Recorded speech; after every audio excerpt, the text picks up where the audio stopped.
2019 का चुनाव लड़ रहे थे तो उन्होंने एक नारा दिया था, आपको याद होगा, कांग्रेस मुक्त भारत। याद है आपको?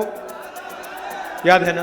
कामयाबी से अच्छा जवाब कुछ नहीं होता, गिरकर उठना ही असली कामयाबी है।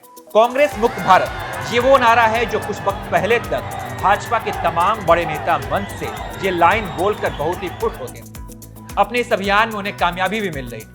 उस दौरान हुए विधानसभा चुनाव में कुछ राज्यों में कांग्रेस की हार हुई तो कुछ राज्यों में कथित तौर पर ऑपरेशन लोटस चलाया गया और कांग्रेस को बाहर कर दिया। गिनने पर इक्का दुक्का राज्यों में कांग्रेस की सरकार मिलती है, लेकिन हिमाचल चुनाव में जीत ने कांग्रेस के मनोबल को बढ़ाया। भारत जोड़ो यात्रा के जरिए राहुल गांधी ने कांग्रेस की खोई हुई जमीन को वापस लाने की कोशिश की और अब परिणाम आपके सामने है।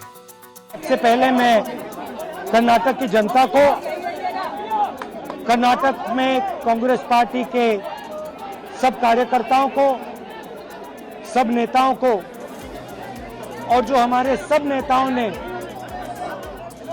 कर्नाटक में काम किया, उनको बधाई और धन्यवाद देता हूं।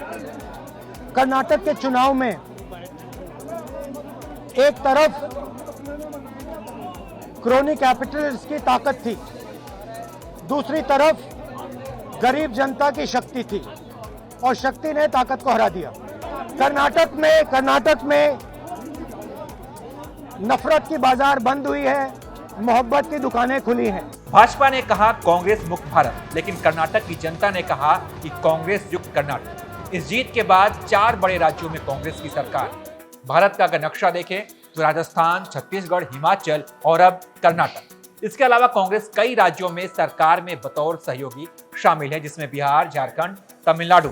आपको याद होगा कि मध्य प्रदेश में भी कांग्रेस ने सरकार बनाई थी, लेकिन बीजेपी ने पासा पलट दिया। सिंधिया को वापस अपने खेमे में लेकर बीजेपी ने वापस शिवराज सिंह चौहान को मुख्यमंत्री बना दिया। महाराष्ट्र के अंदर कांग्रेस गठबंधन में शामिल थी, हालांकि अब नहीं है। तो कुल मिलाकर बीजेपी कांग्रेस मुक्त भारत की बात कह रही थी, लेकिन अब कांग्रेस ने साबित कर दिया है कि देश की सबसे पुरानी पार्टी अभी भी देश के दिल में जिंदा है। हालांकि अभी भी कांग्रेस को काफी मेहनत करनी है, अंदरूनी कलह से बचना है, खासकर राजस्थान में, मध्य प्रदेश में अपनी जो पिछली गलती हुई थी उसे समझना है और उसको देखते हुए अलर्ट रहना है। देश के सबसे बड़े राज्य यूपी में भी अपनी धमक दिखानी है। चुनौती कई है और चुनौती बड़ी है।